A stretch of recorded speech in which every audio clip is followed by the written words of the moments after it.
I'd like to welcome Yaakov Katz, a senior fellow at the Jewish People Policy Institute. Thank you so much for taking the time to speak with us on BBC News. Is it risky for Israel's government to sign off on something the UN sees as derailing any hope for a two-state solution?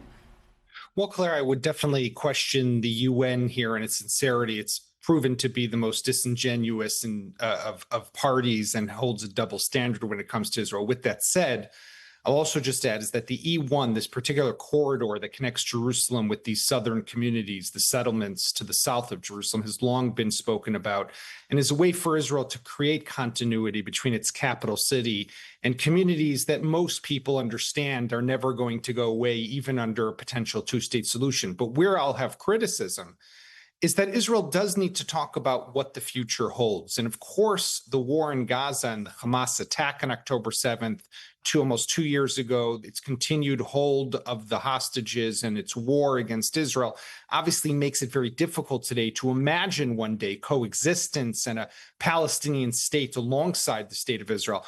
But it is something that the Israeli government has a responsibility to think about. What does the future hold? Where do we want to see ourselves in a year, 5 or 10 or 15? And doing things now that might not be retractable or reversible could make that situation untenable. And therefore, to just take these steps without a broader political horizon might be a little irresponsible, in my opinion. I'd also like to ask you about this new operation in Gaza City. What do you think the military strategy is here for Israel? Well, the strategy is clearly two elements at the moment. One is, and this ties into what you just asked Lucy before about the reservists who are being called up now, but for September, is putting pressure on Hamas now to understand that if it doesn't ease up its demands, come to the table, really negotiate an end to this war and a release of the hostages, this operation could go forward. And this would be a very bad and negative for Hamas and its hope to be able to survive this war and hold on to some of its strongholds in Gaza City. So that's number one. Number two is that if the operation does go ahead, it is to continue to dismantle Hamas and to continue to make it a party that cannot be in control of Gaza. Look, we saw earlier this morning what happened in the south of Gaza in Khan Yunis, where a group of about 15 or 20 Hamas fighters infiltrated into an area where Israeli soldiers were present. There was a gun battle. We saw them pop out of tunnels in videos that the Israeli military later released. Hamas is still there. They're still in parts of Gaza. They still have weapons. They still have capabilities. This threat has not been eliminated. And therefore, there is an argument to be made is that this operation does have to continue as long as the hostages definitely are still being held by them. And yet there has been pushback against this operation in Gaza City, including even from within the IDF itself. We've also seen hundreds of thousands of people come out to the streets of Tel Aviv to protest against it. Do you think the government is listening to these calls?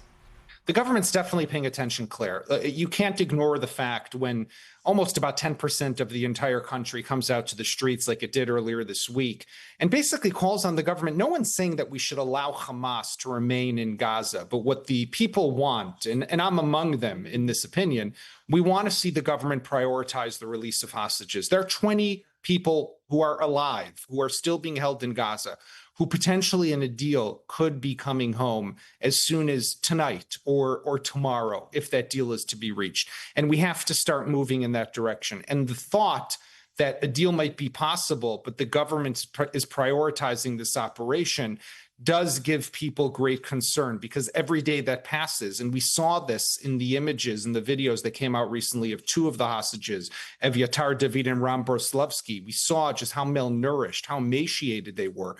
Time is not on anyone's side here. If you are a hostage in Gaza, your days are numbered. And that clock is ticking. And therefore, the people of Israel, by a vast majority, all polls show this, and we saw this earlier this week, want to see a deal prioritized. And it seems, hopefully, that the government of Benjamin Netanyahu is listening and therefore is not yet embarking on this operation to expand the military operation in Gaza, but is trying to put that pressure on Hamas to get it to ease those demands so that deal will be attainable. Well, thank you very much for joining us today with your perspective. We've been speaking to Yaakov Katz, the senior fellow at the Jewish People Policy Institute.